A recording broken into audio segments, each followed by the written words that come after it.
UP के अलीगढ़ जिले के थाना टप्पल इलाके में यमुना एक्सप्रेसवे पर कानपुर से दिल्ली जा रही प्राइवेट बस बेकाबू होकर पलट गई। चश्मदीदों के मुताबिक बस का टायर अचानक से फटने से बस पलट गई। इस दुर्घटना में 3 यात्रियों की मौत हुई है जबकि 5 घायल हुए हैं। सर, जो हाईवे पर घटना हुई है, क्या उस बस में आप भी थे? यस। क्या हुआ वहाँ? कैसे गाड़ी जो है लगभग 100 की स्पीड में चल रही थी और पिछला टायर फट गया, जिसकी वजह से गाड़ी डिस्टर्बेंस हो गई जी। और जो है ना गाड़ी पलट गई जी।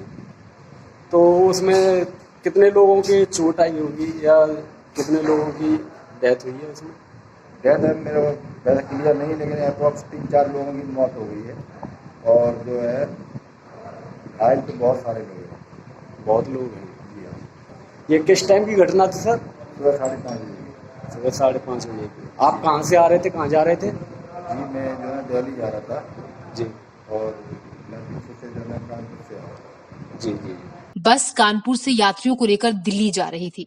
बस में करीब 3 दर्जन लोग सवार थे। घायलों को जेवर के कैलाश अस्पताल, CHC टप्पल समेत कई अस्पतालों में भर्ती कराया गया है। मौके पर पुलिस के आला अधिकारी मौजूद हैं। उत्तर प्रदेश के मुख्यमंत्री योगी आदित्यनाथ ने इस दुर्घटना में लोगों की मृत्यु पर गहरा शोक व्यक्त किया है।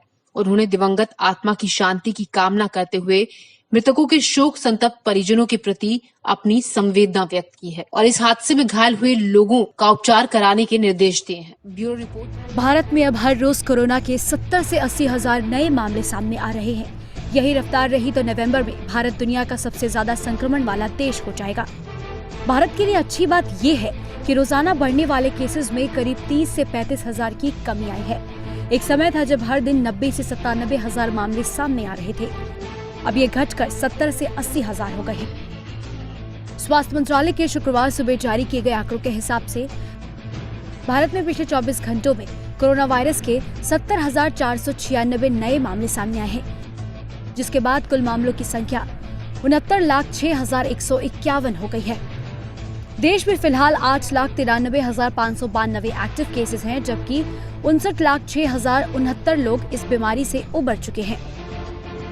देश में पिछले 24 घंटे में 964 लोगों की मौत हुई है, जिसके बाद कुल मौतों का आंकड़ा 1,06,490 हो गया है। देश में रिकवरी रेट 85.52% हो गई है और मृत्यु दर 1.54% है।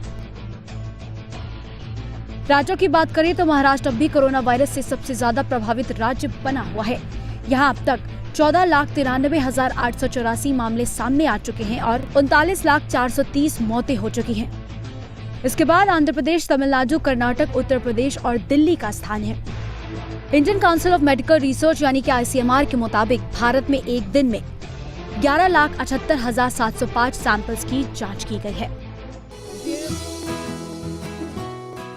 दुर्गा पूजा त्योहार पर भी कोरोना वायरस का गहरा असर पड़ा है। हर साल कोलकाता से दिल्ली आने वाले मूर्तिकार इस बार काफी निराश है, क्योंकि हर साल की तरह इस बार मूर्ति बनाने के ऑर्डर नहीं मिल रहे। हर साल जहां 40 से 45 ऑर्डर मूर्ति बनाने के मिलते थे, इस बार सिर्फ 4 से 5 मूर्ति बनाने के ही ऑर्डर मिले हैं। 20 साल से दिल्ली में मूर्ति बना रहा है। हमारा मूर्ति तो इस बार तो बिल्कुल ही नहीं है। इस बार 4-5 ऑर्डर अभी तक आया है और पिछले साल मेरे पास कम से कम 40-45 मूर्ति था। 15-20 कारीगर हमारे साथ काम करता है। इस बार तो मेरे पास अभी 5 कारीगर काम कर रहे हैं।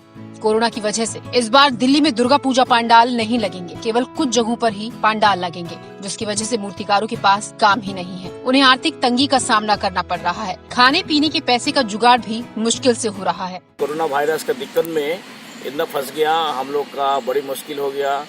ये मैंने खाने पीने का पैसा जुगाड़ करने के लिए भी बड़ी दिक्कत हो गया। तो ये आजकल जो दिक्कत है, इसके लिए क्या करेंगे? जो मजबूरी है उसी का अंदर कोरोना वायरस के डर भी है, उसी का अंदर भी फिर हम लोग आया जो खाने पीने का कुछ पैसा मिल जाएगा, कोई जुगाड़ बन जाएगा, इसी सोच के हम लोग आके ये आज 10-15 दिन आया। तो अभी काम चल रहा है, थोड़ा बहुत काम है, ज्यादा काम नहीं है। पूजा भी ज्यादा नहीं हो रहा है। दिल्ली में पूजा भी बिल्कुल कम हो गया। 2-4 पूजा हो रहा है, फिर भी दूर दूर CR में कोई पूजा नहीं है। अभी गुड़गांव में हो रहा है, मोहाबेन किले में हो रहा है, प्रगति विहार में हो रहा है। छोटी छोटी मूर्ति बन रहा है 4, 4.5, 5 फुट की। कोरोना के कहर से कुछ नहीं बचा। कुछ लोगों के सामने तो रोजी रोटी का संकट खड़ा हो गया है। ऐसे में उम्मीद सभी को है कि जल्द से जल्द स्थिति सामान्य हो।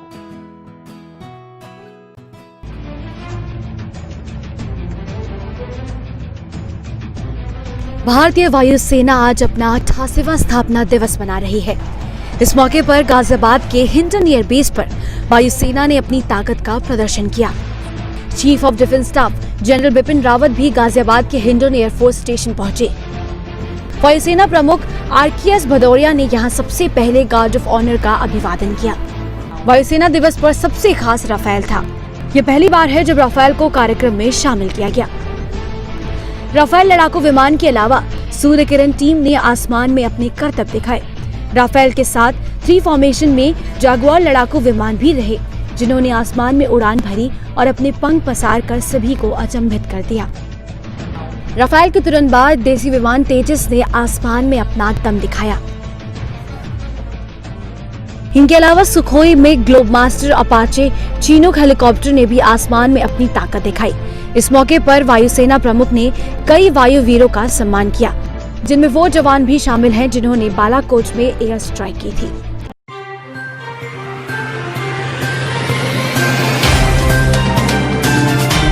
Subscribe now and press the bell icon. Never miss an update.